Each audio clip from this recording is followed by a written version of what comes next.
പ്രിയമുള്ളവരെ, ഈ ഓർഡർ നിങ്ങളെല്ലാവരും കണ്ടിട്ടുണ്ടാവും. ഇത് മദ്രസ സംബന്ധമായ ഒരു ഓർഡറാണ്. ഈ ഓർഡർ ആന്ത്രോത്ത് ദ്വീപിലാണ് ഇറങ്ങിയിട്ടുള്ളത്. ഇത് മദ്രസയുടെ സമയമാറ്റത്തിന് വേണ്ടിയുള്ള ഓർഡർ അല്ല. ബഹുമാനപ്പെട്ട ബുസർ ജമർ സാറ്, ആന്ത്രോത്തിലെ DC-യും അവിടുത്തെ CEO-യും ഒക്കെ ആയ ബുസർ ജമർ സാറ് മദ്രസയുടെ സമയം നേരത്തെ ആയതുകൊണ്ട്, അങ്ങനെ നേരത്തെ ആക്കാനൊരു കാരണമുണ്ട്. നേരത്തെ സ്കൂള് 10 മണിക്കായിരുന്നു, ഇപ്പോൾ 9:30-ക്കാണ്.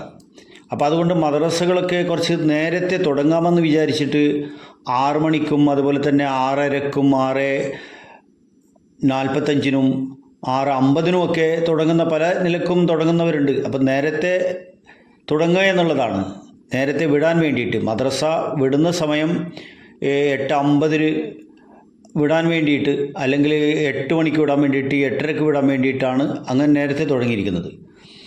അപ്പോൾ ബുസർ ജമാൽ സാർ എന്ന് പറയുമ്പോൾ അവിടെ ആന്ത്രോത്ത് ദ്വീപിൽ ഒരുപാട് നല്ല കാര്യങ്ങൾ അദ്ദേഹം ചെയ്തിട്ടുണ്ട്. അവിടുത്തെ ഹുജ്റ പള്ളി, അവിടെ ആരാധന ശൂന്യമായി കിടന്നിരുന്ന ആ ഹുജ്റ പള്ളി അവിടെ ആരാധന സാധ്യമാക്കുകയും സജീവമാക്കുകയും ഒക്കെ ചെയ്ത ഒരു വ്യക്തി കൂടിയാണ്. ഏതായാലും അത് സംബന്ധമായിട്ട് അവിടുത്തെ ഒരു ഡെപ്യൂട്ടി കലക്ടർ എന്ന നിലക്ക് അദ്ദേഹം അതിൽ ഇടപെടാനുള്ള ഒരു കാരണം, കുട്ടികളെന്ന് പറയുമ്പോൾ ആ കുട്ടികളുടെ പല കാര്യങ്ങളും, അഥവാ ഇന്ന് സാധാരണ സമയം വളരെ വ്യത്യാസമായി വന്നിരിക്കുകയാണ്. കാരണം സൂര്യൻ ഉദിക്കുക എന്ന് പറയുന്നത് ഇന്ന് 7:05-നാണ് സൂര്യൻ ഉദിക്കുന്നത്. അങ്ങനെ സൂര്യൻ ഉദിക്കുമ്പോൾ നേരം വെളുത്ത് വരുന്ന ആ സമയമാണ്. ആ സമയത്ത് കുട്ടികളെ പറഞ്ഞയക്കുമ്പോൾ, മാറിയ ഈ കാലഘട്ടത്ത് പലപ്പോഴും പല അനർത്ഥങ്ങളും പല അധാർമികതകളും നടക്കുന്ന ഈ സമയത്ത് പല നാട്ടുകാരായ ആളുകളും അവിടെ ഉള്ളതാണ്. അപ്പോൾ അതുകൊണ്ട് പലതും സംഭവിക്കാം.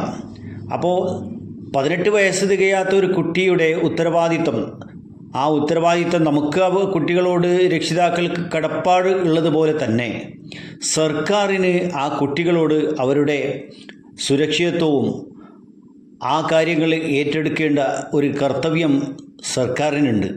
അപ്പോൾ കുട്ടികളുടെ പരിരക്ഷ എന്ന് പറയുന്നത് അത് സർക്കാർ ഏറ്റെടുക്കേണ്ട ഒരു കാര്യമാണ്. അപ്പോൾ അതുകൊണ്ട് ആ സമയത്ത് വന്നാൽ എന്തെങ്കിലും ഒരു അനർത്ഥങ്ങൾ ഉണ്ടാവരുത് എന്ന നിലക്കാണ് അദ്ദേഹം അങ്ങനെ ഒരു ഓർഡർ ഇറക്കാനുള്ള കാരണം. ഏതായാലും അതൊരു നല്ല കാര്യം തന്നെയാണ്, പ്രശംസനീയമാണ്. അങ്ങനെ കുട്ടികളെ നമ്മൾ സുരക്ഷിതമായിട്ട് സ്വന്തം വാഹനത്തിലോ മാനേജ്മെൻറ്റിൻ്റെ വാഹനത്തിലോ കുട്ടികളെ കൊണ്ടുപോയി വിടുകയാണെങ്കിൽ അത് വളരെയധികം സേഫ്റ്റി ആയിരിക്കും. രക്ഷിതാക്കൾക്കും കുട്ടികൾക്കുമോ സമൂഹത്തിനുമൊക്കെ അത് നേട്ടമായിരിക്കും. ഏതായാലും ധർമ്മബോധമുള്ള നല്ലൊരു സമൂഹം കുട്ടികളിലൂടെ ഉണ്ടാകട്ടെ എന്ന് ആശംസിക്കുന്നു.